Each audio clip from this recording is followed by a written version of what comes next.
मानुषो दग्धा प्रागरुद्रमन्युना देहोपपत्तये भूयस्त्वमेव प्रत्यपद्यत। मुन्ना भैया थकान ज्यादा हो गई।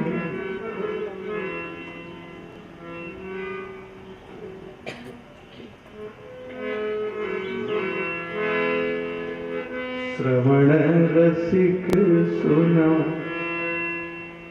श्रवण रसिक सुनो, कहूँ ना परीक्षित सो, पानहु करत लागी कोटि दून प्यास है। श्रवण रसिक सुनो, कहूँ ना परीक्षित सो, पानहु करत लागी कोटि दून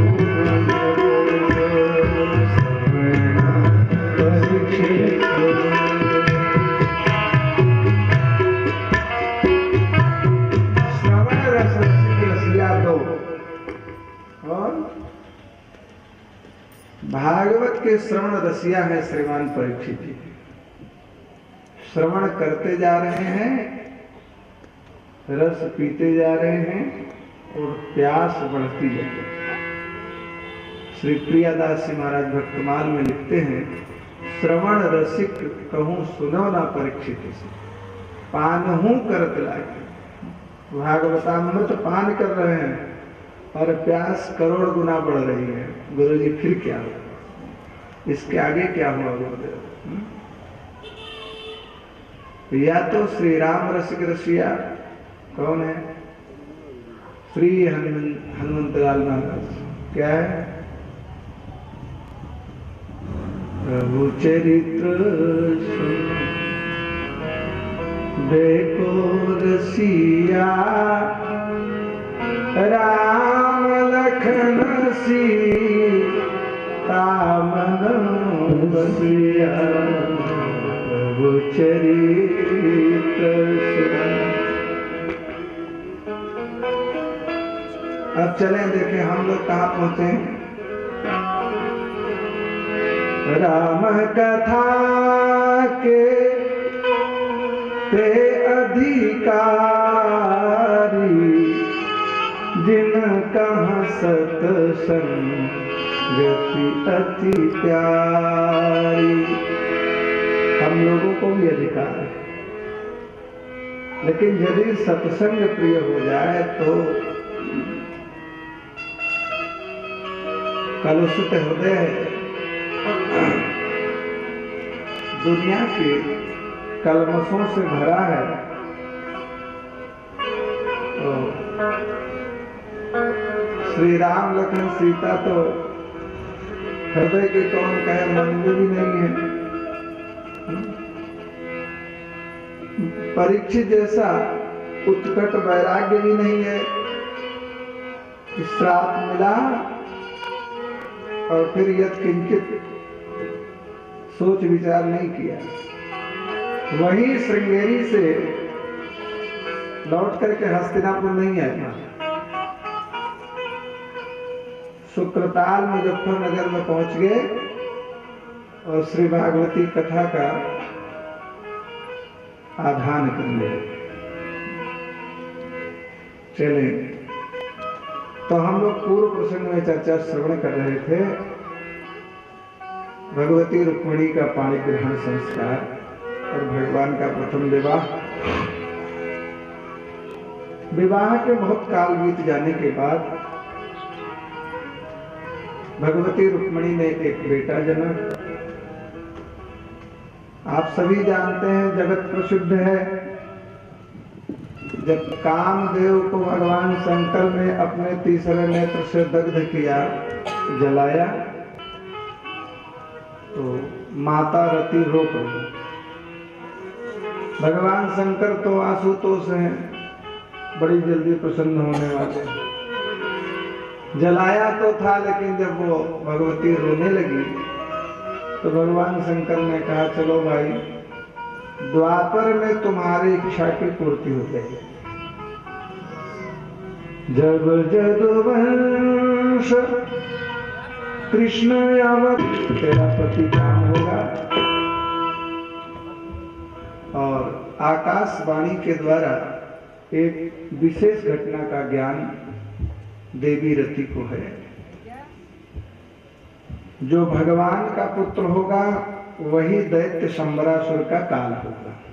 यह ज्ञान भविष्यवाणी के द्वारा रति जी को है। तो रति सेविका के रूप में शंबरासुर दानव के यहाँ रह रहे हैं, उस दिन की प्रतीक्षा कर रहे हैं।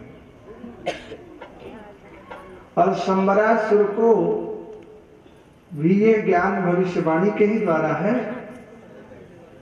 कि कृष्ण का जो पहला पुत्र होगा वही तेरा काल होगा। तो जैसे भगवान का विवाह हुआ और भगवती रुक्मणी आई, तब से इसने अपने नेत्रों को बिछा दिया कि इनसे संतान कब उत्पन्न होती है। और जैसे प्रद्युम्न जी का जन्म हुआ, ये प्रसूति घर से जाकर के माया के बल से पर्यंक सहित उस बालक को ले आया है। और भगवती रुक्मणी को इसका बड़ा अपार कष्ट हुआ है और सब कुछ जानते हुए भगवान ले नहीं आ सके। क्या ऐसा भी कुछ है जिसका ज्ञान भगवान को नहीं है? भगवान को तो सम्यक ज्ञान है। अरे भाई, गोस्वामी जी का घोषणा पत्र है, राम कीन्ह चाहे सो होई। क्यों चतुर्वेदी करे अन्यथा अस नहीं कोई। तो फिर भगवान नहीं बचा सके। यही भगवत इच्छा में भाभी है। भाभी आप सबने सुना होगा। अब आ गई तो थोड़ा सा विचार कर दो, 1 मिनट। भाभी क्या है? किसी ने भगवान शंकर से कहा, श्रीमान जी सुना है कि आप भाभी मेट देते हैं। भगवान शंकर ने कहा, बात तो आपने ठीक ही सुना है, लेकिन हम अपने घर की ही भाभी नहीं मेट पाए तो संसार की भाभी क्या मेटेंगे? ये उत्तर है शंकर जी। शंकर जी से कहा, हमने सुना कि आप भाभी मेट देते हैं। शंकर जी ने कहा, हाँ ठीक सुना, लेकिन हम अपने घर की भाभी नहीं मेट पाए। कैसी भाभी है? सती जी यज्ञ में जा रहे हैं और भगवान शंकर ने बहुत समझाया।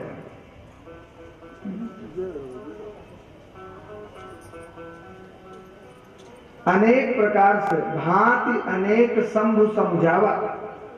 1-2 प्रकार से, अनेक प्रकार से, हम नहीं जा रहे, तुम मत जाओ, बिना कोई बुलाने नहीं आया है, मायके से कोई पत्र नहीं आया है, और वहां हमारे विरोधी तत्व हैं तमाम आदियात कि वहां मत जाओ।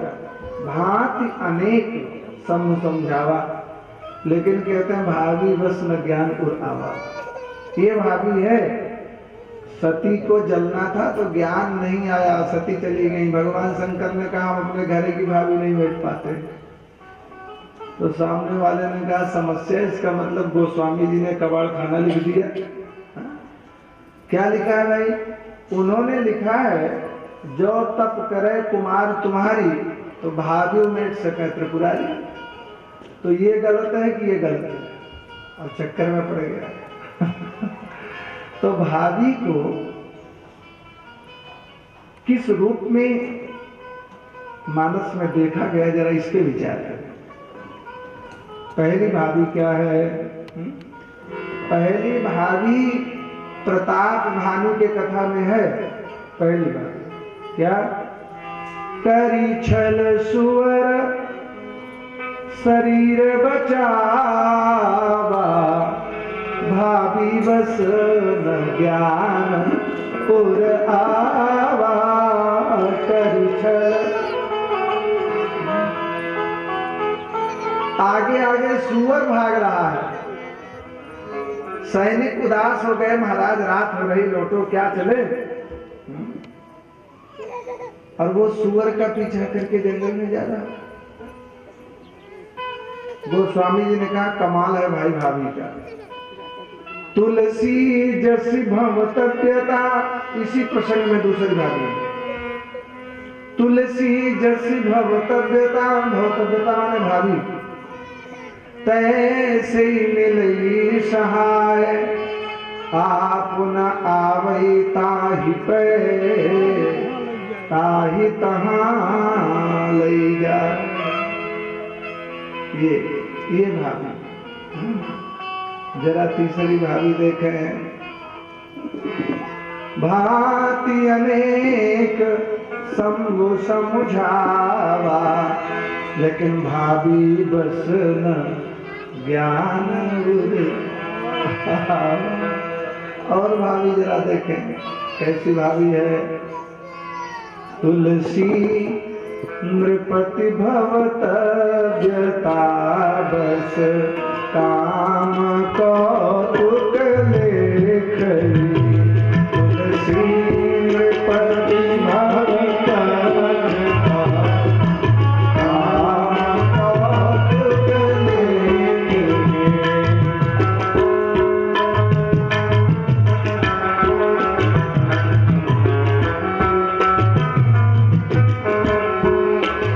एक ऐसी भाभी, काम के तमाशे की ऐसी महिमा। अयोध्या के राजघराने के बंटवारे में अब विचार करें, अयोध्या के चक्रवर्ती सम्राट के राजघराने के बंटवारे में एक बर्तन मलने वाली का रोल क्या हो सकता है? मंथरिया का क्या काम है? यही काम तो। एक झाड़ू बहारू करने वाली बंटवारे में बढ़ चढ़ के हिस्सा ले, वो भी राजघराने के श्री सूर्य घराने के बंटवारे में, कितना विचित्र बात। अच्छा छोड़ो, वो कैकेयी के मायके से आई है, कैकेयी जी की रीति प्रीति है, कैकेयी मान जाए, अच्छी बात है। मायके का पिल्ला भी प्यारा होता है। हाँ महाराज, पिल्ला, मनुष्य की बात छोड़ो तो मनुष्य, अगर इन माताओं के मायके की कुतिया आ जाए ना इनके ससुराल में, और वो स्वागत करने भले वो रास्ते में पेट खराब हो जाए, मर जाए, लेकिन वो भी क्या जाने भी बुआ जी के यहाँ गई थी, बहुत बढ़िया स्वागत कर। तो हाँ जी, आप सही कह रहे हैं। जजमान हमारे बड़े तो ये सब जानते हैं, हम सब तो चूतिया है जो उनका कथा सुनते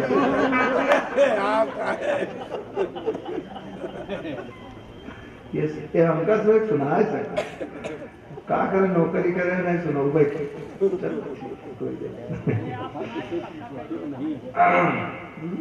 उचित नहीं, वो कथा किसी पोथी में नहीं मिलेगा। नहीं, वो कथा मानस में मिलेगी। नाना पुराण निर्मागम सम्मतम यद रामायण निवेदितम, वो कथा क्वचिदन नतोपि, तो वो बात क्वचिदन नतोपि, वो अंदर की कथाएं नहीं है। तो दशरथ जैसे महापुरुष का मन काम के प्रति ऐसा वशीभूत हुआ कि कैकेयी ने जो कहा मान लिया। अब आप इस भाभी से क्या अर्थ लेते? भगवान शंकर कौन सी भाभी मेटते हैं और कौन सी भाभी घट जाती है? तो भगवान शंकर से कहा, इसका मतलब है कि ये सब अष्टक है। जब आप अपने घर की भाभी नहीं मेट पाएंगे तो हम लोगों के यहाँ क्या करेंगे? भगवान शंकर ने कहा, सुनो भाई, भाभी दो तरह की है। पहली भाभी है भगवद इच्छा में भाभी है। भगवान के अवतार की क्या आवश्यकता है? भगवान कहते इच्छा में नर देश संवारे, हुई हो प्रगट निकेत, ये इच्छा में भावी है। देवताओं ने जब निवेदन किया शारदा से कि जाओ चित्रकूट की वनस्थली में राम और भरत मिल रहे हैं, विघ्न उपस्थित करो। शारदा ने कहा मेरे बस की नहीं है। बोले क्यों? अयोध्या तो आप गई थी जब बंटवारा हो रहा था, राम को जंगल दिलवा दिया, और अब जंगल आ गए तो भरत जी फिर मैत्री करने इनको हटाओ। सरस्वती जी ने कहा देवताओं तब मैंने अपने और तुम्हारी इच्छा से थोड़ी किया था, तब मैंने जो किया था वो मेरे प्रभु राम जी का आदेश था। तब कछु कीन राम रुख जानी, अब कुचाल करी हुई है हानि। तब कछु की, तब मैंने जो किया वो भगवत इच्छा की भावी थी। तात्पर्य क्या है? सती अगर न जलती तो तारकासुर मरता? हाँ? ये भगवत इच्छा की भावी है कि सती जलेगी, मरेगी, नया जन्म होगा, पार्वती जी आएंगी और कार्तिकेय भगवान का अवतार होगा, तारकासुर मारा जाएगा। ये भगवत इच्छा भावी। अगर प्रताप भानु की कथा में 1000 ब्राह्मणों का अपराध न होता और ब्राह्मण प्रताप भानु को श्राप न देते तो प्रताप भानु क्या रावण बनता? और रावण न बनता तो रामलीला का संपादन कैसे हो सकता? ये है भगवत इच्छा में भावी।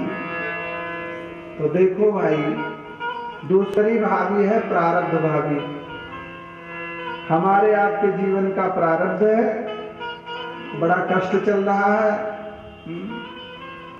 और ज्योतिषी जी को दिखाया सोनू महाराज को कि देखो महाराज कुछ आजकल हमारा बड़ा गड़बड़ चल रहा है। तो कहे कैसा करो, एक मृत्युंजय करा डालो। अब सबको आपने जुटाया, मृत्युंजय कराया, तो जो मरना कटना था हाथ गोड़ तोड़ के बैठ गए, रह गए संसार में, ये या एकदम सेफ हो गए। ये है भगवान शंकर के द्वारा मेटी गई प्रारब्ध भावी। किसी का मैंने पैर तोड़ा है, इस जमाने में टूटने के लिए मेरा तैयार है, सो भगवान शंकर का आश्रय प्राप्त किया, भावी मिट गई। अब अगर भगवान की इच्छा की भावी हो तो कौन मिट सकता है? फिर कोई मिटने वाला नहीं है। सुनो भरत भावी प्रबल, विलखी कहो मुनिनाथ, हानि लाभ जीवन मरण। ये भी भावी है। जस अपजस विधिहात, हानि लाभ जन्म मृत्यु, जस और अपजस, ये 6 विभाग ब्रह्मा ने अपने पास रखा कि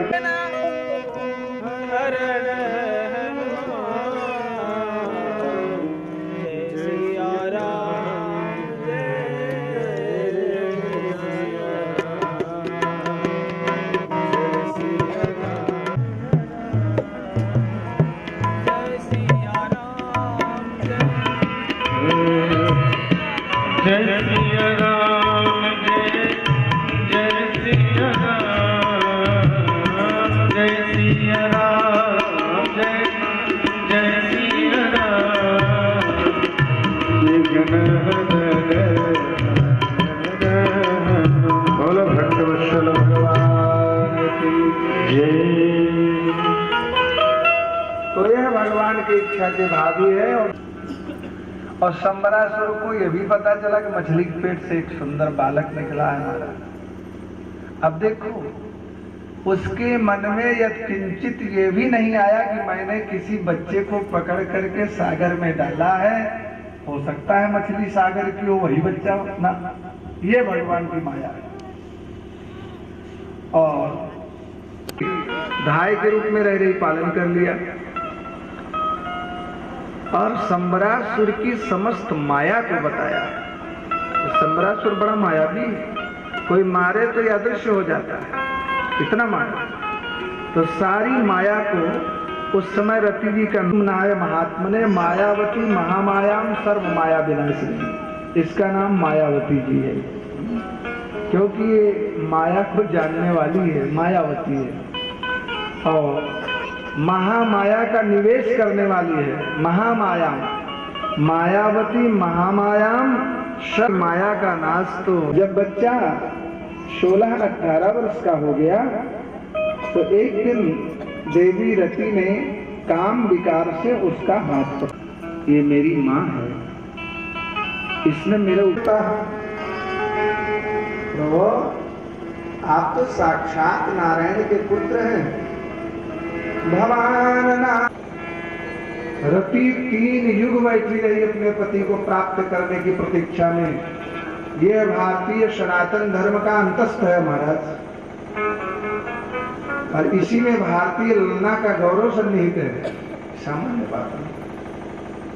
भागवत की कोई ऐसी कथा, कोई ऐसा श्लोक नहीं जिसपे 2-4 घंटे विचार न किया जा सके। अब उसने सब माया को बताया इनके, और प्रद्युम्न जी ने सारी माया का नाश किया और अपने 9 वधू के साथ द्वारका पधारे हैं। भगवान के अन्य विवाहों का उल्लेख आता है। माताएं तो प्रसन्न हो गई। भगवान का दूसरा विवाह हुआ, एक सत्राजित नाम के राजा हैं, उनकी मणि गायब हो गई। प्रसेन लेकर के चला गया तो उसने भगवान को चोरी लगा दिया कि भगवान ने मेरे भाई प्रसेन को मार करके मणि छीन लिया। उस मणि को लाने के लिए भगवान गए तो वो मणि प्रसेन को मार करके शेर ने छीना, शेर को मार करके रीछ ने छीना, और रीछ ने अपने बेटी को खेलने के लिए दे दिया। भगवान को झूठा में कलंक लगा। भगवान ग्वाल वालों के साथ पहुंचे कि प्रसेन गया कहाँ है, तो देखा प्रसेन मरा पड़ा है। वहां शेर के पदचिन्ह बने हैं। शेर के पदचिन्ह के सहारे से भगवान आगे बढ़े तो शेर मरा पड़ा है। वहां एक रीछ का चिन्ह है। रीछ पदचिन्ह के सहारे से आगे बढ़े तो जय श्री राम बलिहारी। रीछ के पदचिन्ह के सहारे से आगे बढ़े तो विराजमान।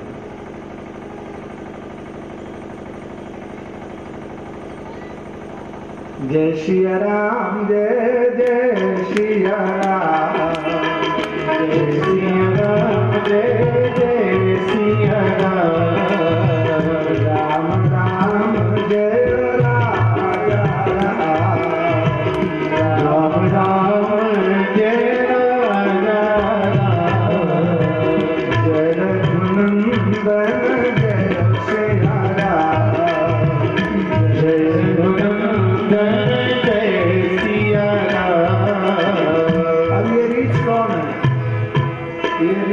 श्रीमान जामवंत जी महाराज। भगवान ने गुफा में प्रवेश किया तो उन्होंने वो मणि दे दिया था अपने बेटी को। बेटी उछाल उछाल के खेल रही थी। भगवान को मणि से मतलब था, लेके भागी।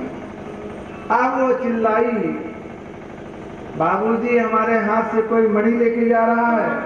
मणि 8 बार सोना रोज देती थी, 2 कुंटल सोना रोज देती थी। मणि का कमाल था।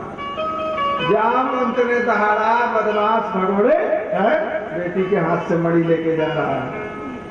और फिर 1-2 दिन नहीं महाराज, 28 दिन तक दिन रात युद्ध हुआ है, दिन रात। श्री सुखदेव स्वामी कहते हैं, परीक्षित आशीत अष्टाविंशा मितरेतर मुष्टिभी। 28 दिन तक तो मुक्का चला है महाराज, तड़ा क्या वज्र निष्पेष परुषैर विश्रम महर्निशम। अब वो मुक्का क्या था, वो वज्र गिर रहा था। जामवंत और भगवान का वज्रपात हो रहा था, वज्र गिर रहा था। 28वें दिन जामवंत की सांस भर आई। जामवंत जी ने कहा, एक बार बताओ सरकार आपका परिचय क्या है। भगवान बोले, आपका क्या परिचय, आप कौन हो। अरे जामवंत जी ने कहा, आप कहीं द्वापर के कृष्ण तो नहीं हो। आपको कैसे मालूम हुआ महाराज कि मैं द्वापर का कृष्ण हूँ। बोले, इसलिए कि मैं कृतयुग का जामवंत हूँ और ढूंढता रहा, मेरे जोड़ का आज तक कोई योद्धा मिला नहीं। आज मेरी इच्छा पूरी हो गई कि मेरे जोड़ का भी कोई इस दुनिया में है। भगवान ने गले से लगाया। जामवंत आप? बोले जी प्रभु, आपको याद है जब लंका समर जीत करके आए और सबको सौगात दे रहे थे, हमसे कहा जामवंत कुछ मांगो। हमने कहा प्रभु हम आपसे केवल कुश्ती करना चाहते। अरे कहा सेवक और स्वामी का कहीं युद्ध होता है? हम आप लड़ेंगे, दुनिया हंसेगी। जामवंत ने कहा प्रभु देखो हमारे जोड़ का कोई योद्धा अभी तक मिला नहीं, अब आप हैं रावण विजेता, अब हम आपको युद्ध करेंगे, पटकेंगे, मारेंगे और हम बनेंगे राम विजेता।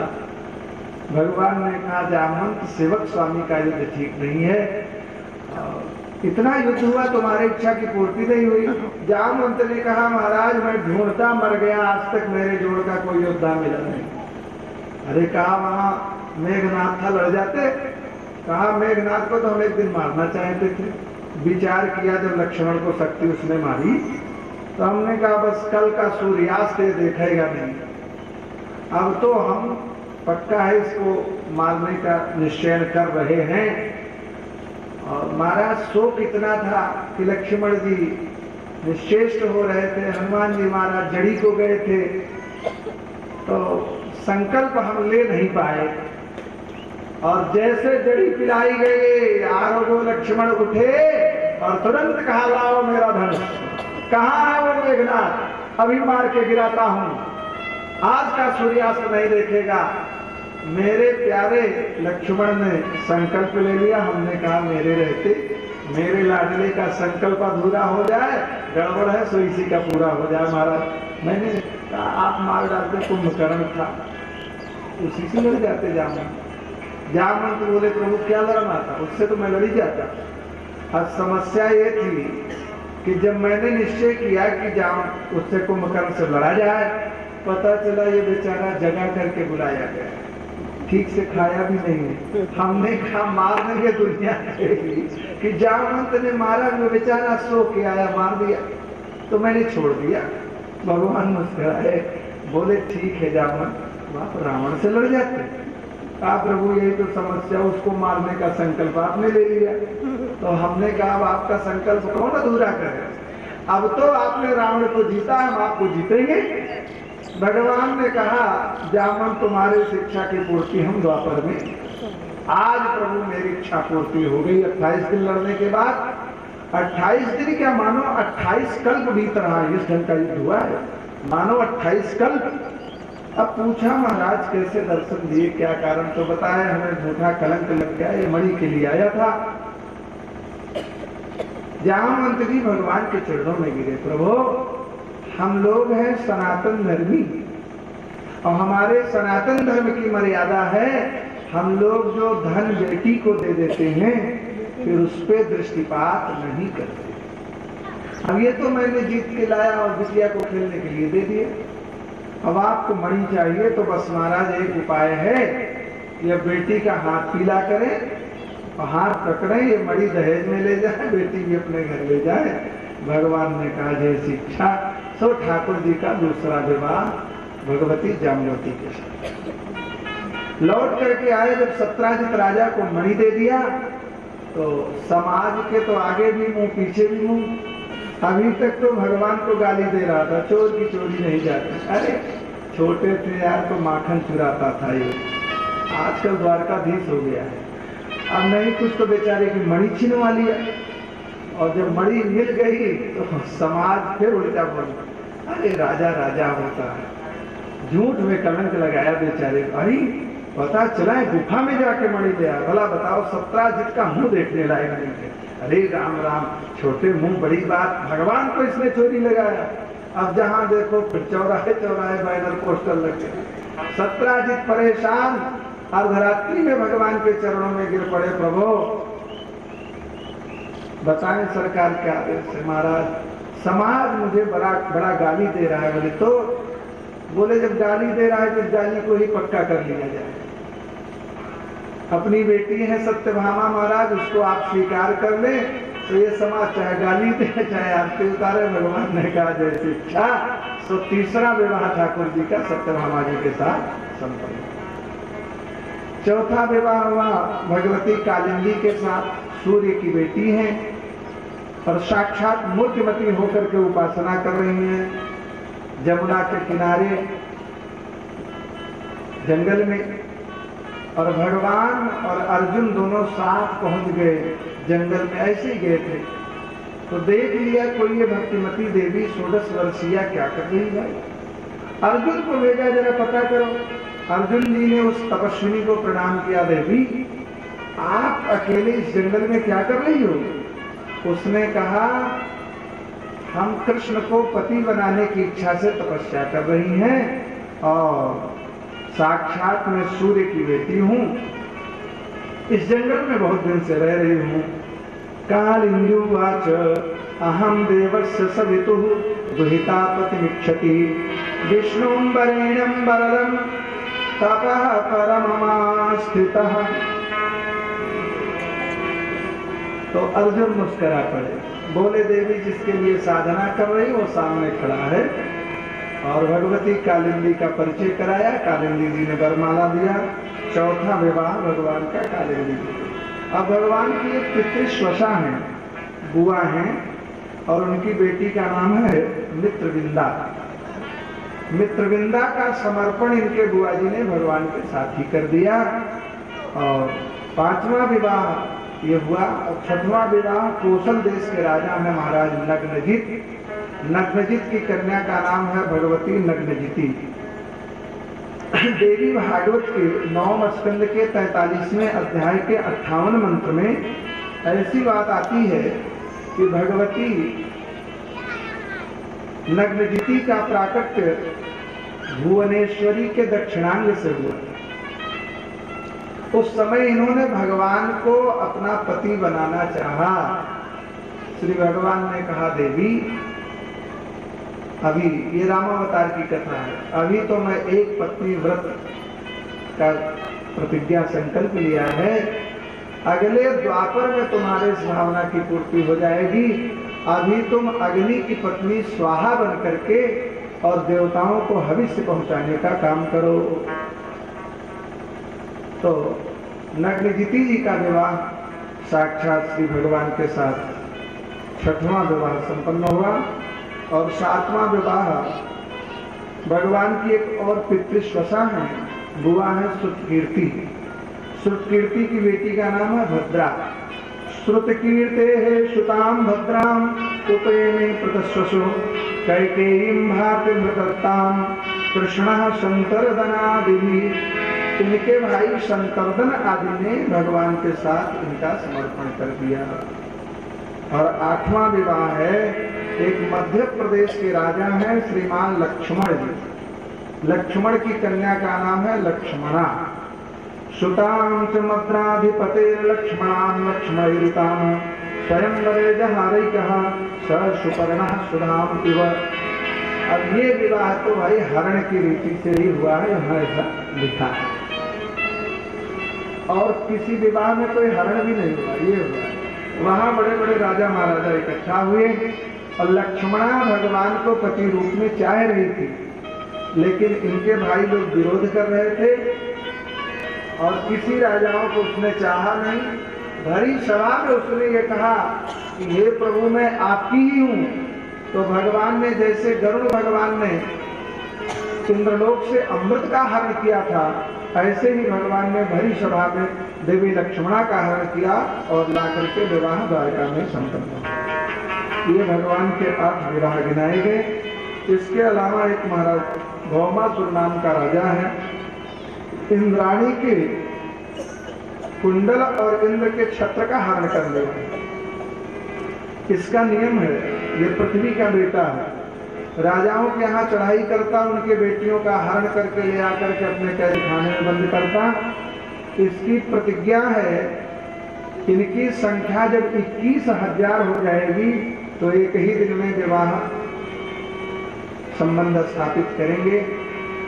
अभी इन कन्याओं की संख्या 16,100 ही हो पाई थी। अर्धरात्रि में नारद जी महाराज का पदार्पण हुआ भौमासुर के कैदखाने में।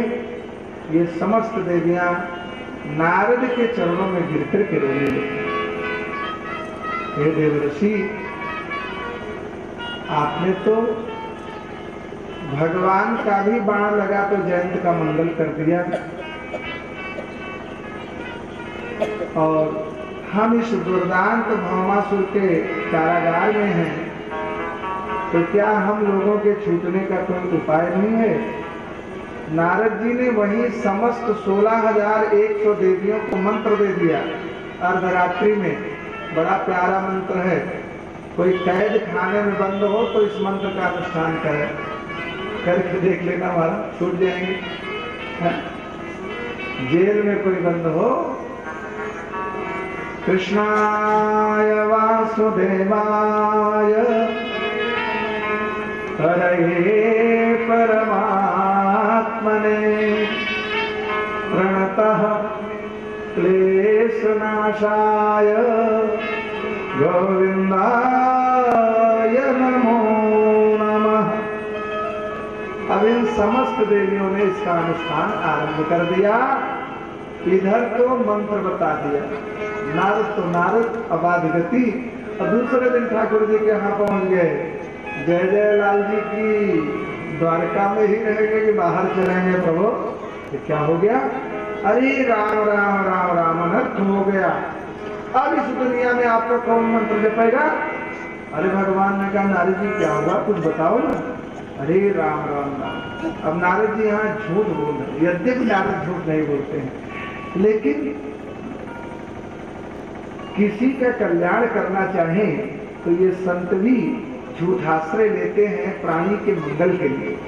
नारद जी ने कहा भौमासुर के कारागार में 12 वर्ष से ये देवियां कृष्णाय वासुदेवाय हरे परमात्मने का अनुष्ठान कर रही। महाराज, इनका व्रत पूरा होने वाला है। आज तक भगवान की एक तुलसी दल भी वहां नहीं पहुंचा। भगवान समझ गए कि नारद जी इन देवियों को छुड़ाना चाहते। अब समस्या है कि भगवान ने इससे वर दिया है कि हम तुम्हें मारेंगे नहीं। कब तक? जब तक पृथ्वी नहीं कह देगी। पृथ्वी का बेटा है भौमासुर, तो ये शुरू से ही उद्दंड है। और पृथ्वी भगवान की नित्य पत्नी है। जब भगवान वैकुंठ में रहते हैं तो रमा देवी, और भूतल पे रहते हैं तो भूदेवी इनकी सेवा करती हैं। तो पृथ्वी देवी का बेटा है। अब इनको ये कह दिया है, जब उधम मचा रहा था तो भगवान मारने जा रहे थे, पृथ्वी ने चरण पकड़ा, महाराज बेटा है, छोटा है, बड़ा हो जाएगा, विवेक हो जाएगा, छोड़ दो। तो कहा आज तो छोड़ देता हूं, लेकिन जिस दिन तुम कह दोगी फिर मैं छोड़ भी नहीं पाऊंगा। अब समस्या है कि मारे कैसे? तो जो 8 देवियां उपरोक्त विवाह की गिनाई गई, उनमें सत्यभामा जी पृथ्वी ही हैं। तो सत्यभामा जी को गरुड़ पे बैठाए भगवान। चलो भाई भौमासुर का कारागार निरीक्षण करते हैं। और देखा तो वो समस्त देवियां चिल्ला चिल्ला करके कृष्णाय वासुदेवाय हरे परमात्मने अनुष्ठान चल रहा है जेल के मध्य में। अरे देवी सत्यभामा का हृदय करुणा से भर गया। महाराज, ये देवियां आपके नाम का अनुष्ठान कर रही हैं और आप इनको छुड़ा नहीं पा रहे हैं। अरे कहा देवी ये सब भौमासुर के कारागार में हैं। अरे कहा महाराज होगा, भौम को चैलेंज करें। और जो भगवान ने दहाड़ा भौमासुर निकला, हजारों हजारों बाण चलने लगे दोनों तरफ से। आखिरकार भगवान को तो कहलवाना था सत्यभामा से। जब भौमासुर बाणों को मारता तो भगवान गरुड़ जी को इशारा करके थोड़ा घूम जाता। गरुड़ ऐसी चालाकी से घूमते कि भगवान को बाण न लग करके सत्यभामा जी को लगता। अब जब 2-4 बाण लगा सत्यभामा जी को, रक्तस्राव होने लगा, क्रोध में आ गई। महाराज बेटा है तो क्या हुआ, अब बालक थोड़ी लगा है, अबोध थोड़ी है, अब तो नौजवान हो गया है, विवेकवान हो गया है और माता पिता को त्रस्त कर रहा है। अब क्या देखते हैं, मारो इसको। भगवान ने बाण का अनुसंधान किया और भौमासुर मारा गया। कारागार खोला तो 16,100 देवियां सब बेचारी घबरा करके रो रही थी। भगवान ने कहा देवियों अब तुम्हें किसी प्रकार का कोई भय नहीं। अब आप भौमासुर या किसी के कारागार में नहीं हैं, आप पूर्ण मुक्त हैं। और आप सब विवाह के योग्य हैं। इस दुनिया में जिसे भी अपना पति बनाना चाहे, मैं वचन देता हूँ धन धान्य दे करके, ब्राह्म विधि से विवाह की जो रीति है विवाह करके हम आप सबका समर्पण कर देंगे। और अपने घर जाना चाहो, अपने पिता के घर, तो पता बताओ, हम पहुंचवा देते हैं। ये समस्त देवियां धरती को कुरेदने लगी, इनके नेत्रों से बरसात होने लगी महाराज। और एक स्वर में इन समस्त देवियों ने बड़ी मीठी कहा, प्रभु हे श्याम सुंदर, ये भारतीय समाज है जिसके आगे और पीछे का एक एक पन्ना गायब हो गया, न इसके आदि का पता है न अंत का पता है।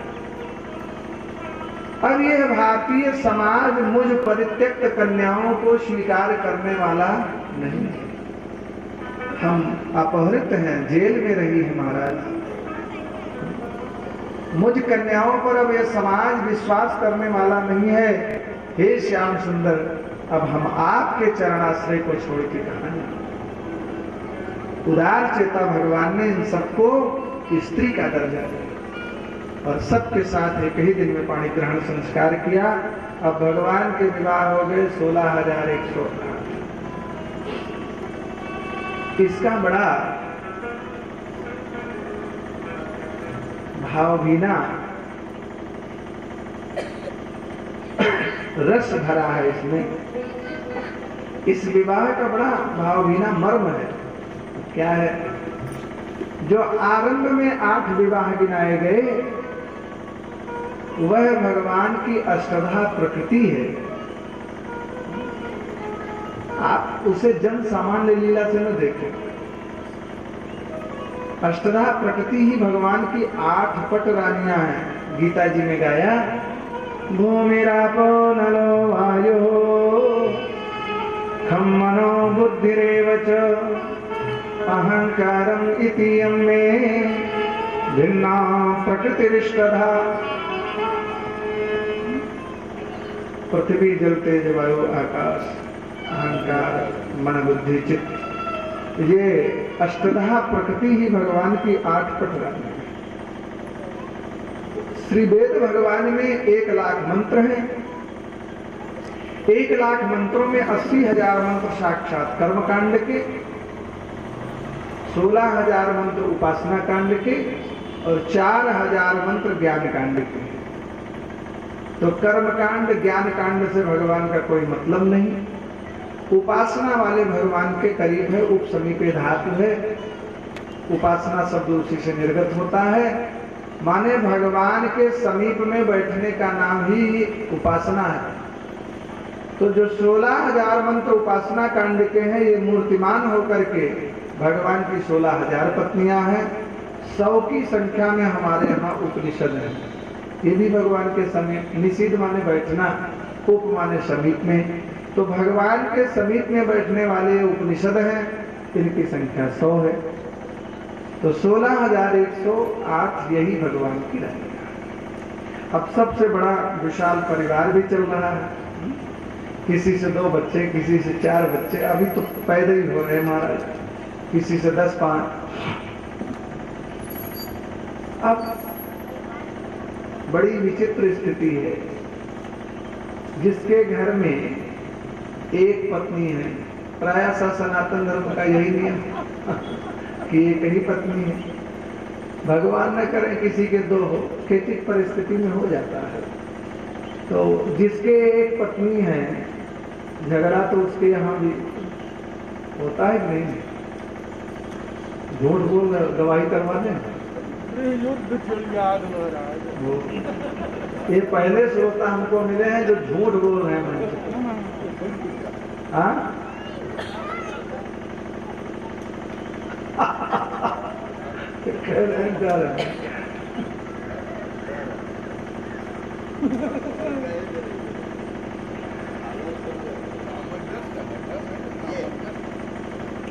हम ये बात मानने को तैयार ही नहीं है। अभी आप बात पक्की कर देंगे। इस दुनिया में स्त्री पुरुष के रूप में रहे और उसका कभी विवाद न हो, तो फिर तो शास्त्राज्ञा झूठी हो जाए। अरे विवाद तो भगवान का हो जाता है, कहते हमारा होता ही नहीं है। यहाँ शास्त्र प्रमाण है कि भगवान का भी अगर विवाह किया तो झगड़ा हुआ है, और ये कहते हमारा नहीं हुआ है, हम कैसे मान लें? इससे मतलब नहीं, अभी वो बता देंगे कि हुआ है एक बार, तो आप क्या कहेंगे? हुआ है कि नहीं? कभी हुआ है मनमुटाव कि नहीं? लाठी चलने की बात छोड़ो। हाँ?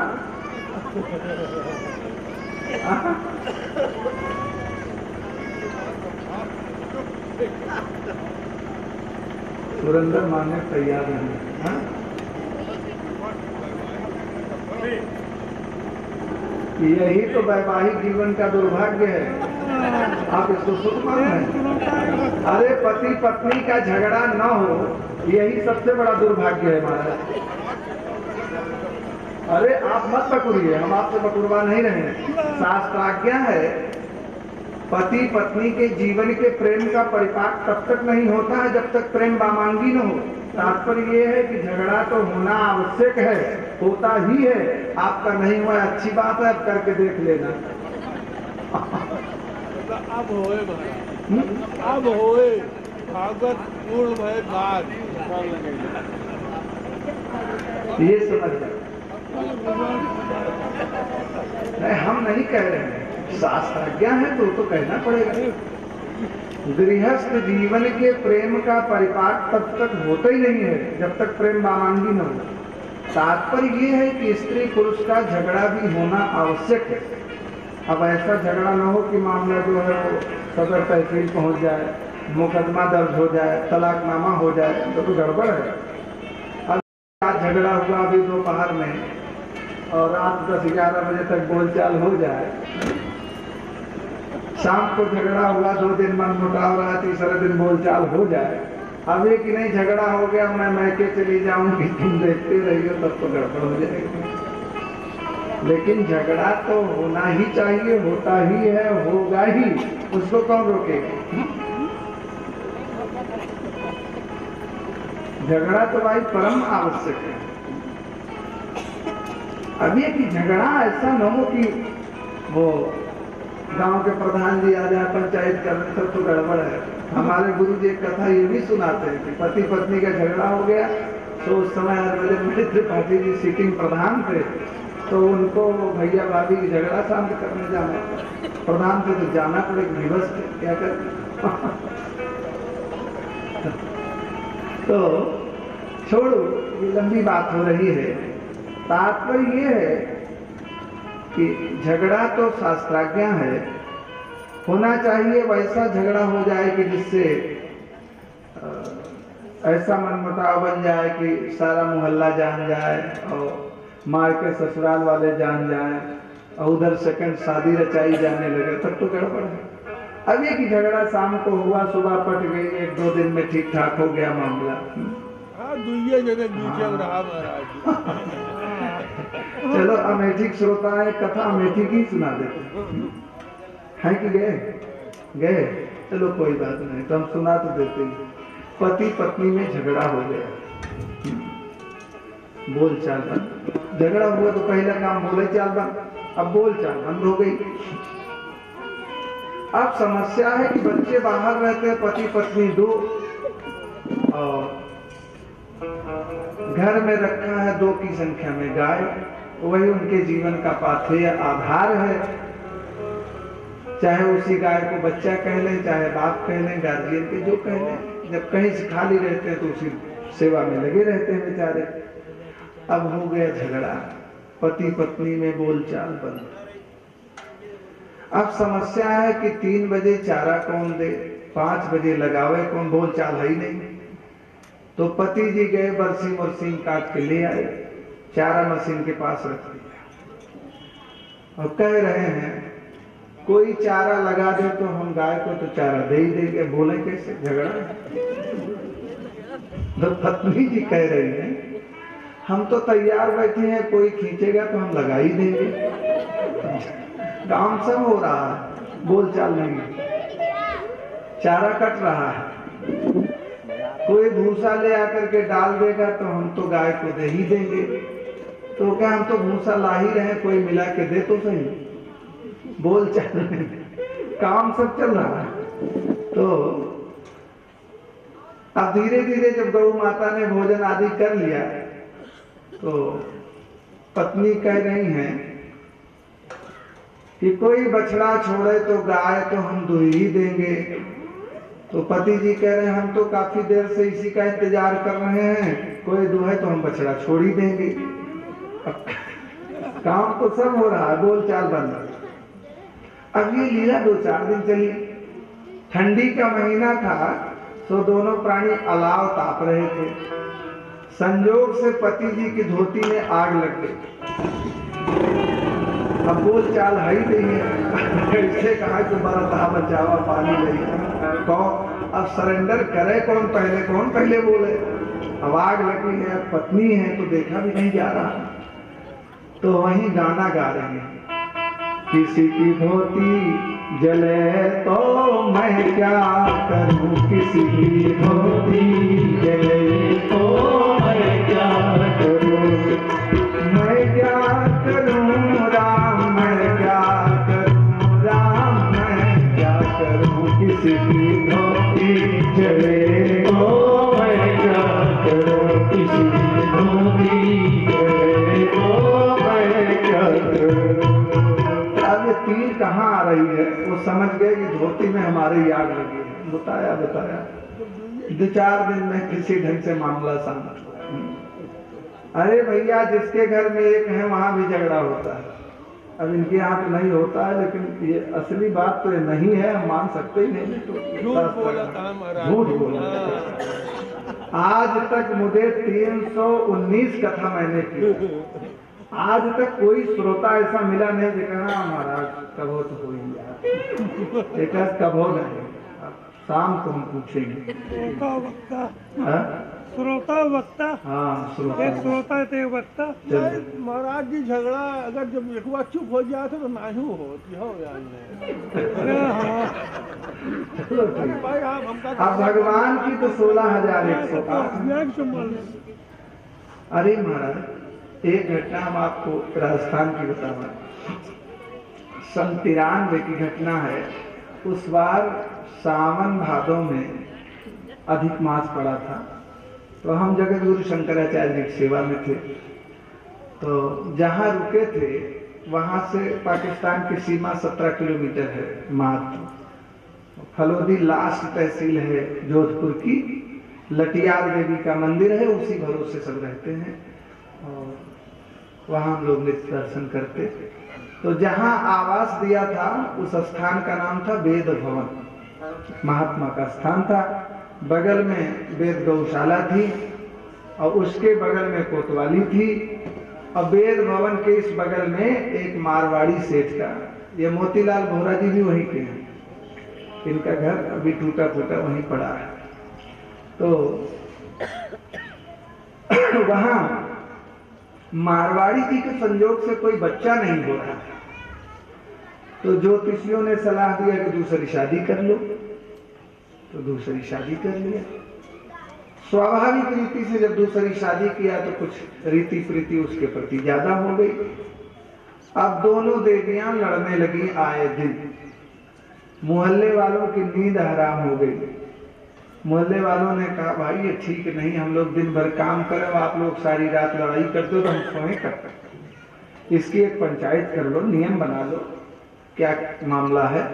तो मारवाड़ी लोग जुटे, लंबी पंचायत हुई और वहां के जो नगर अध्यक्ष वगैरह थे सब आ गए। तो नियम बनाया गया, देखो भाई सेठ पत्नी आपकी दोनों हैं, तो ऐसा करें एक दिन नई वाली के यहाँ रहें, एक दिन पुरानी वाली के यहाँ रहें, कैसे रहेगा। अब प्रस्ताव पारित हो गया कि एक दिन पुरानी पत्नी के यहाँ रहेंगे, एक दिन नई पत्नी के यहाँ रहेंगे। अब संयोग से डबल स्टोरी का मकान था, तो पुरानी वाली पत्नी नीचे रहती थी, नई वाली छत पे रहती थी। तो नई वाली ने कुछ सामान घरेलू उपयोग का अपने निजी मंगाया और सेठ जी शाम को लेके आए। उसी दिन पंचायत हुई थी। तो उनके मन में आया कि उसने सामान मंगाया, चल के दे के आते हैं। तो नीचे फिर अपना हाथ पैर धोते हैं, भोजन पानी करते हैं। तो सामान लेके ऊपर जैसे छत पे जाने लगे और नीचे वाली ने पकड़ा पैर, आज पंचायत हुई, आज फिर चल दिए, अभी तुम्हें शर्म भी नहीं आ रही। जैसे इतना सुना तैसे ऊपर वाली ने सेठ जी की चोटी पकड़ा, तू कौन होती है मना करने वाली, तेरी हिम्मत क्या है जब ऊपर आ रही है, छोड़ इनको। अब एक ऊपर से खींच रही है, एक नीचे से खींच रही है, और सेठ जी बीच में फंसे बेचारे, मोटू तो लिए सामान। अब बगल में पहले ही से कोई चोर घुसा था घर में, चोर ने देखा, उसको बड़ी लंबी हंसी आई। अब जब चोर हंसा तो चोरे फांसे हंसी, तीनों प्राणी दौड़ करके चोर को लगे पीटने, कमरे में बंद कर दिया। कैसे भी जाग जूग करके रात निकाला, सुबह हुई तो चोर गांव का ही था। पकड़ के ले गए कोतवाली, साहब इसको हम पकड़े हैं, ये चोर है। राजस्थान पुलिस बड़ी सीधी होती है, डंडा लेके अभी चलती है। यद्यपि पाकिस्तान से सीमा से लगा है, लेकिन फिर भी वहां शांत बहुत है। तो और सत्संग चलता था रोज, तो कोतवाल साहब भी रोज बैठते थे, कुछ नरम हो गए थे बेचारे, तो पुलिसिया रुख नहीं था। तो कोतवाल को दया आई, देखा कि इसको पकड़े बांधे, तो कहा अच्छा भाई सच में बताओ तुम चोर हो। तो उसने कहा महाराज चोर तो हम नहीं है, लेकिन आज हम चोरी करने गए थे। तो कहा अभी चोरी कभी किया नहीं? कहा नहीं महाराज, चोरी हमने साहब कभी नहीं किया, लेकिन आज हम इसके यहाँ चोरी करते, ऐसा हमने पक्का किया था। तो कहा अच्छा तुम चोर हो, स्वीकार करते हो? तो कहा हाँ स्वीकार करते हैं। तो कहा अच्छा अब तुम ही बताओ तुम्हें क्या सजा दी जाए? तो उसने कहा साहब चाहे जो सजा दे दे, लेकिन जो सजा इनको दिए हैं वो सजा हमको मरते हैं। ये दो पत्नी वाली सजा ठीक नहीं, एक ऊपर से खींचे और एक नीचे से खींचे और बीच में हम हुरे जाएं, ठीक है। और यहाँ तो एक दो की समस्या ही नहीं है, यहाँ तो 16,108 का मामला है महाराज। अब बताओ आधे द्वारका में आग लगी रहा है तो कोई मना कर सकता है? कोई कभी नाराज होगी, कोई कभी नाराज होगी। बारी बारी से ही अगर जीवन में एक बार नाराज हो तो 16,108 दिन तो नाराज ही रहना है, एक बार है? भगवान अच्छा इन पत्नियों में बड़ी विशेषता है, कोई ऐसी है जो दूसरे चौथे नाराज ही रहती है। एक पत्नी भगवान की ऐसी जब देखो तब मुंह फुलाए बैठी, भगवान मनाते मनाते ऐसी तैसी हो गई। कुछ ऐसी हैं जो महीना 2 महीना 4 महीना पे नाराज होती है, और एक पत्नी ऐसी है भगवान की जो अपने जीवन में कभी नाराज ही नहीं, कभी नहीं नाराज। ये है भगवती रुक्मणी जो अपने जीवन में भगवान की प्रथम पत्नी, कभी नाराज। और ये कथा माताओं के गले का कंठहार है हमारा, सावधानी समझे, गृहस्थ जीवन का पाथेय है। और एक पत्नी ऐसी है जो रोज नाराज रहती है, क्या नाम है? भगवती सत्यभामा। एक संत कहते सत्यभामा नहीं, ये सत्यभामा है। जब देखो तुम नाराज है, ये सत्यभामा है। एक दिन ठाकुर जी के मन में आया कि कोई कभी नाराज होता है, कोई कभी नाराज होता है, लेकिन ये रुक्मणी मुझसे कभी नाराज नहीं होती। तो मनचले सरकार के मन में आ गया, जरा इसको नाराज करके देखो कि नाराज होने पे लगती कैसे, मुंह कैसे बनता है, फिर आंख कैसे चढ़ती है, फिर वाणी कैसे होती है, कठोरता कैसे आती है। अब नाराज करने का उपक्रम ढूंढ रहे हैं। श्री सुखदेव स्वामी कहते हैं राजन, कर ही चित सुखमाशीन स्वतल्पस्थम जगद गुरुम पतिम परे चरद भैस्मी व्यजनेन सखी जनैः। जिस समय की घटना है, देवी रुक्मणी अष्ट सखियों के साथ भगवान के आगमन की प्रतीक्षा में बैठी थी। हाथ में व्यजन था कि ठाकुर जी आएंगे तो उनको एक चवर ढूंढूंगी। और भगवान बाहर हैं, वहीं से निर्णय ले लिया है कि आज नाराज करना है। तो बड़ी गंभीर मुद्रा में ठाकुर जी आए, आज किसी और देख भी नहीं रहे, सीधे अपने निवास स्थल में प्रवेश किया और बोल पड़े, रुक्मणी तुमने अपने जीवन में निर्णय अच्छा नहीं दिया, वास्तव में तुमने जीवन में बहुत बड़ी भूल कर दी। अब रुक्मणी जी से मतलब क्या है, क्या भूल हुई, क्या बात, कुछ बोल ही नहीं रहे, सुन रही है केवल। भगवान इतना कह के पर्यंक पे बैठ गए और भगवती रुक्मणी जी ने व्यजन करना आरंभ कर दिया। अष्ट सखियां भी सेवा में लगी हैं और भगवान बोलते जा रहे हैं।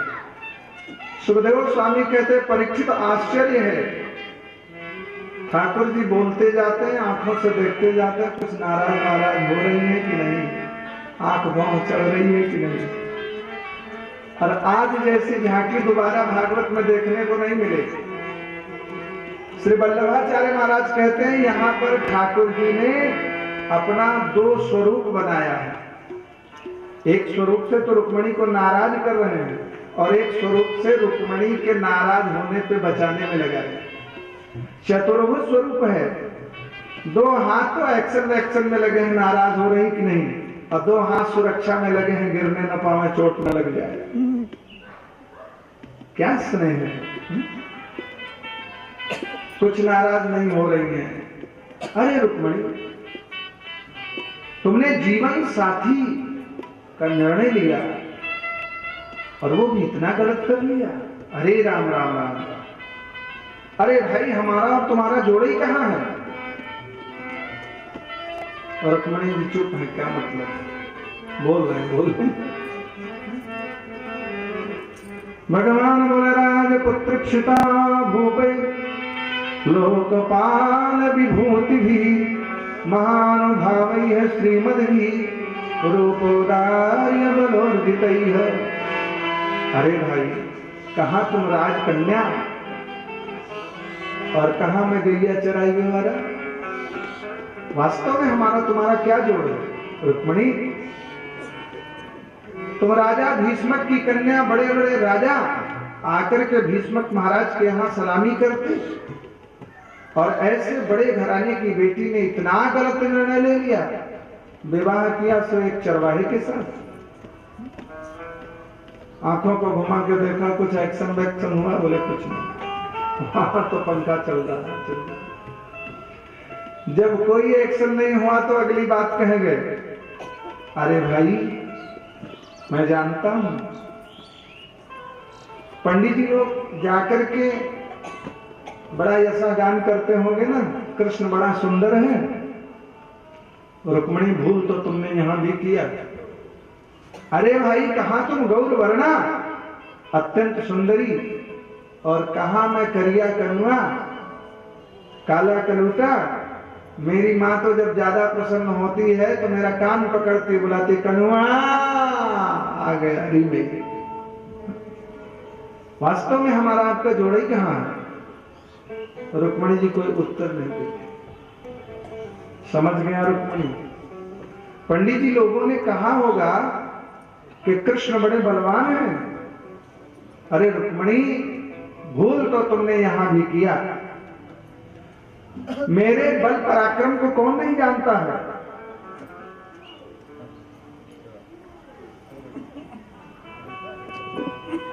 जरासंध के भय के मारे रण छोड़ करके और मैं समुद्र के बीच में रहता हूं। अरे लोगों ने मेरा नाम ही रण छोड़ कर दिया है। कहते हैं राजभ्यो विव्रता शुभ्रू समुद्रं शरणं गतान वलवद्भि कृतद्वेषान प्रायस्त्यक्त नृपाशनान। बल पराक्रम तो इतना है कि दुनिया जानती है मेरा नाम ही रणछोड़ पड़ गया। बड़े रणछोड़ भगवान की। अभी कुछ नाराजगी बोले कुछ नहीं। तो फिर बात तो बड़ी लंबी है, लेकिन सप्ताह की रीति में अंतिम बात हम आपको सुना देते हैं। चैत्य साल्व जरासंध दंत वक्त्रा द्वयो नृपाहा मम दुष्यन्ति बामोरो रुक्मी चाकरी तवाग्रजा। अरे भाई, रुक्मणी अभी कुछ बिगड़ा थोड़ी है। घटना उस समय की है जब रुक्मणी के 5 बच्चे हो चुके थे, आधा जीवन निकल गया था।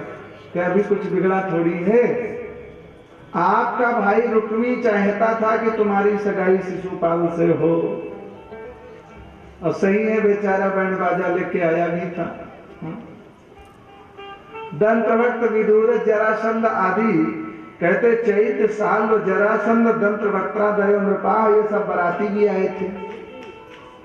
अरे रुक्मणी कुछ बिगड़ा थोड़ी है, कहो तो हम तुम्हारा विवाह शिशुपाल से करवा दे। इतना सुनना रहा बस महाराज व्यजन गिर पड़ा। पपात व्यजनो पांते, व्यजन गिर पड़ा और देवी रुक्मणी भी निश्चेष्ट होकर गिरने लगी। ठाकुर जी के 2 हाथों ने तुरंत आश्रय दिया, गिरने नहीं, और भगवान के आज 2 हाथों ने अंक में भर दिया रुक्मणी, देवी रुक्मणी। अरे भाई, छोटी सी बात में इतना नाराज हो गई, मनाने में बड़ा कुशल है, नट कर। अरे छोटी छोटी बातों में, देखो भाई, हम लोग गृहस्थ हैं, कभी कभी काम करते करते थक जाते हैं खेतों में, थोड़ा हंसी मजाक कर दिया तो इतना नाराज हो गई। अरे रुक्मणी मान जाओ ना, क्या बात है, काहे को नाराज हो गई? सुनो ना, एक बार आंख तो खोलो, देख लो सही कौन बोलता है। श्री ठाकुर जी ने बड़ा सहारा करके रुक्मणी जी को जमीन पे लिटाया अपनी गोद में। दासियों ने पानी ले आकर के दिया और भगवान ने मुख पे पानी का छींटा दे करके उत्तरीय चलाना आरंभ कर दिया। रुक्मणी एक बार आंख खोल दो। मैं स्वीकार करता हूं गलती हो गई भाई, अब जीवन में गलती नहीं होगी, कुछ बोलो तो सही, सुनो तो, देखो तो। घंटों के बाद भगवती रुक्मणी के नेत्र खुले। जो उत्तर दिया है भगवती रुक्मणी ने वो हृदयंगम करने लायक। नेत्रों में अश्रु प्रपात,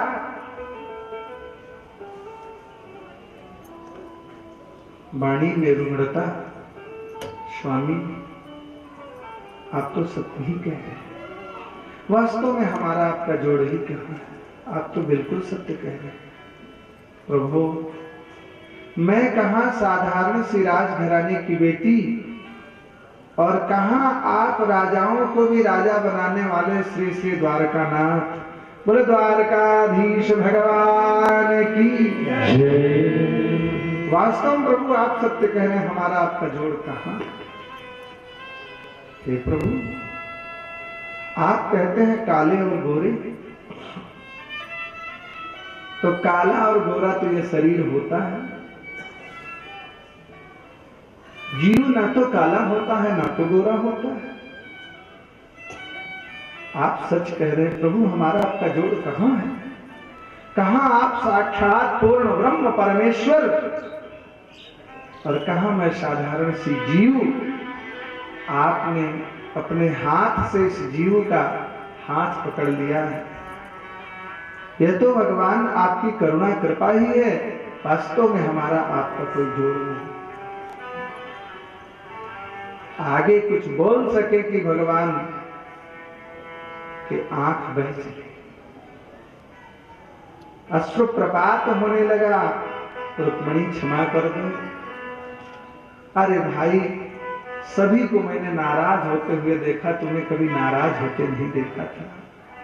सो मेरे मन में आ गया, जरा देखो नाराज होने पे कैसे लगती है। भगवान को हंसी मजाक सूझ रही और यहाँ तो नौबत गुजर गई महाराज। और फिर भगवान ने रुक्मणी को संभाल के अपने अंक में रखा है और रुक्मणी जी ने भगवान को अपनी गोद में सिर रखा और श्री ठाकुर जी रुक्मणी जी की गोद में सो गए। श्रीमन नारायण नारायण नारायण, श्रीमन नारायण नारायण नारायण, श्री नारायण नारायण नारायण।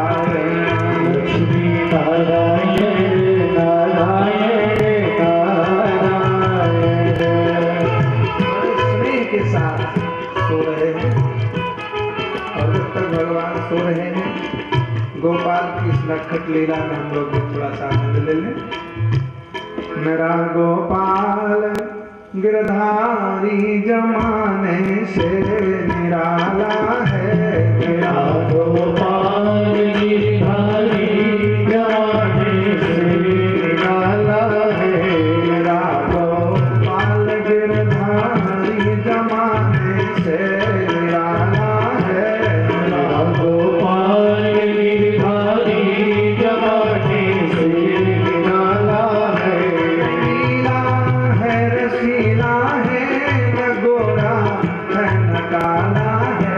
रंगीला है रसीला है न गोरा है न काला है। रंगीला है रसीला है न गोरा है न काला है। रंगीला है रसीला है न गोरा है न काला है। मेरा गोपाल गिरधारी जमाने से निराला है। मेरा गोपाल गिरधारी जमाने से निराला है। कभी सपनों में आ जाना कभी रूपोश हो जाना। कभी सपनों में आ जाना कभी होश हो जाना। कभी सपनों में आ जाना कभी रूपोश हो जाना। कभी सपनों में आ जाना कभी होश हो जाना। ये तरसाने का मुहावरे निराला ढंग निकाला। तरसाने का मोहन ने निराला ढंग निकाला है। गोपाल गिरधारी जमाने से निराला है। मेरा गोपाल गिरधारी जमाने से निराला है। बदल गया, कलयुग आया। स्वर्गीय प्रधानमंत्री जी ने नारा दिया, क्या? हम दो हमारे दो। क्या मतलब हुआ? जितने हैं उतने रहें, यही मतलब हुआ। हम दो हमारे दो, 10 हैं 10 ही रहे, लात पाते रहे 10 बने रहे, यही मतलब। अब और बुद्धिमान पैदा हो गए। इन्होंने कहा ये सब पागल थे, महामूर्ख थे। हम दो हमारे दो कौन सा नारा है? अरे नारा होना चाहिए हम दो हमारे बाणा। एक बच्चा बहुत है, क्या करिए 25 पैदा कर। हम दो हमारे बाणा, हम दो हमारे एक। ये दो वाला नारे ठीक है। तो अब बात ये है कि नारा तो है वेद का, हम दो एको हम बहुश्याम। पालन कहाँ हो रहा है? पालन हो रहा है, सनातन धर्म वाले पालन नहीं कर रहे, इस्लाम वाले। हाँ, धर्म मेरा पालन कहीं और हो रहा है। ये दुर्भाग्य है। हम दो हमारे दो, हम दो हमारे बाणा नहीं, एको हम बहुश्याम। बड़ा लंबा परिवार है। एक सस्ता कृष्ण से पुत्रान 10 दशा बलाहा अजी जनन नवमान पितु सर्वात्म संपदा।